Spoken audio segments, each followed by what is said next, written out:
क्या कोई इमारत सिर्फ एक बिल्डिंग हो सकती है या फिर वो किसी देश की उम्मीदों का आईना भी बन सकती है? आज हम भारत की नई संसद की दीवारों के पीछे की कहानी को परत दर परत खोल रहे हैं। एक ऐसी इमारत जो सिर्फ दिल्ली के नक्शे को ही नहीं बल्कि भारत की पहचान को भी एक नया आकार दे रही है। तो सारी कहानी यहां से शुरू होती है। ढेर सारे फैक्ट्स और फिगर्स, लेकिन इन नंबर्स और लाइंस के पीछे एक बड़ी कहानी छिपी है। तो चलिए इन डॉट्स को कनेक्ट करते हैं और भारत के लोकतंत्र के इस नए प्रतीक के पीछे की पूरी तस्वीर को समझते हैं। तो पहला अध्याय है इसका स्केल। मतलब हम एक ऐसी बिल्डिंग की बात कर रहे हैं जो अपने साइज और बनने की स्पीड दोनों में ही जबरदस्त है। आइए जरा नंबर्स पर एक नजर डालते हैं।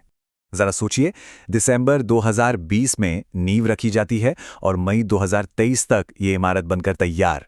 2.5 साल से भी कम समय में एक नेशनल मॉन्यूमेंट तैयार हो गया। ये सिर्फ कंस्ट्रक्शन नहीं है, ये अपने आप में एक स्टेटमेंट है। और देखिए, ये कोई अकेली आइसोलेटेड बिल्डिंग नहीं है। ये एम्बिशियस सेंट्रल विस्टा प्रोजेक्ट का दिल है। मतलब जो पूरा राजपथ का इलाका है ना, उसका एक बहुत बड़ा रीडेवलपमेंट। और इस बड़े विजन को हकीकत में बदलने वाली कंपनी कौन? टाटा। एक ऐसा नाम जो इंडिया की इंडस्ट्रियल हिस्ट्री से जुड़ा हुआ है। अब चलिए अंदर चलते हैं और वहां इसका असली स्केल महसूस होता है। अकेले लोकसभा यानी लोअर हाउस में 888 सदस्य बैठ सकते हैं। ये सिर्फ आज के लिए नहीं है, ये भारत की बढ़ती हुई डेमोक्रेसी के भविष्य को ध्यान में रखकर बनाया गया है।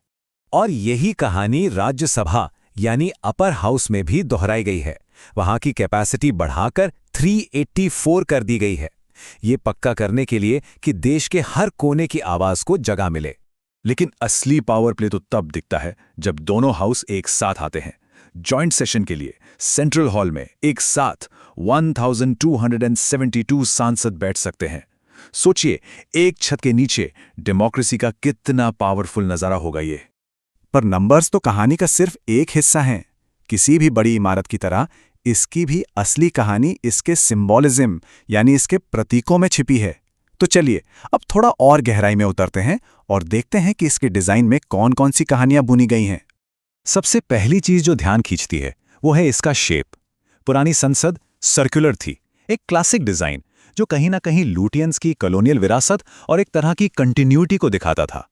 और अब ये नई इमारत, ये ट्रायंगुलर है। ये एक बोल्ड चेंज है ना। अब अगर हम इमारत के अंदर की बात करें तो वहां की इंस्पिरेशन सीधे भारत के नेचुरल हेरिटेज से आती है। लोकसभा की थीम है हमारा राष्ट्रीय पक्षी मोर। उसके रंगों और पंखों से पूरा हॉल सजा है। राज्यसभा की थीम है हमारा राष्ट्रीय फूल कमल।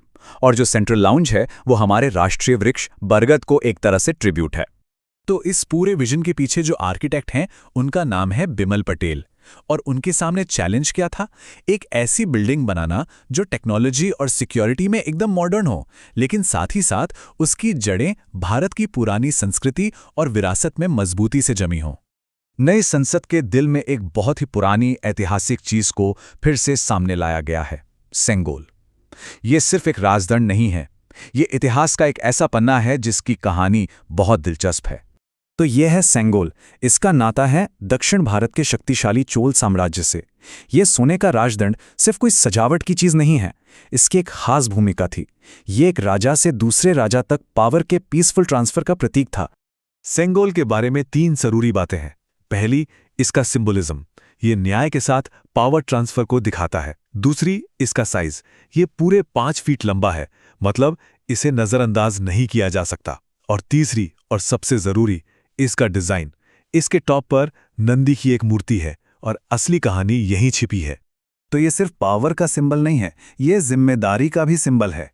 इसके ऊपर जो नंदी हैं, जिन्हें भगवान शिव का वाहन माना जाता है, वो न्याय या धर्म के रक्षक का प्रतीक हैं। तो ये शासन करने वालों के लिए एक लगातार याद दिलाने वाली चीज है कि असली ताकत न्याय से ही आती है। तो चलिए अब थोड़ा जूम आउट करते हैं और बड़ी पिक्चर देखते हैं। एक नई बिल्डिंग के आने से जाहिर है एक चैप्टर खत्म होता है और दूसरा शुरू। तो भारत की पार्लियामेंट्री जर्नी की बड़ी कहानी में ये कैसे फिट होता है? और इस पुरानी आइकॉनिक बिल्डिंग का क्या हुआ? ये टेबल असल में पूरी कहानी बयां कर देती है। एक तरफ है 1927 की लुटियंस की बनाई बिल्डिंग, एक कॉलोनियल पास्ट का प्रतीक, और दूसरी तरफ लगभग 100 साल बाद 2023 में बिमल पटेल की डिजाइन की हुई इमारत, जो एक आत्मनिर्भर एम्बिशियस इंडिया को दिखाती है। और हाँ, पुरानी बिल्डिंग को भुलाया नहीं गया है, उसे एक बहुत ही सम्मानजनक नया नाम दिया गया है, संविधान सदन। ये उस जगह को एक ट्रिब्यूट है जहां हमारे देश का संविधान लिखा गया था, तो उसकी ऐतिहासिक विरासत को हमेशा के लिए सहेज लिया गया है। तो आखिर में हम इस एक सवाल पर आके रुकते हैं। कहते हैं, इमारतें अपने बनाने वालों की कहानी सुनाती हैं। तो ये नई संसद अपनी मॉडर्न डिज़ाइन और पुराने प्रतीकों के साथ आने वाली पीढ़ियों को हमारे आज के बारे में क्या कहानी सुनाएगी? ये एक ऐसी कहानी है जो अभी लिखी जा रही है।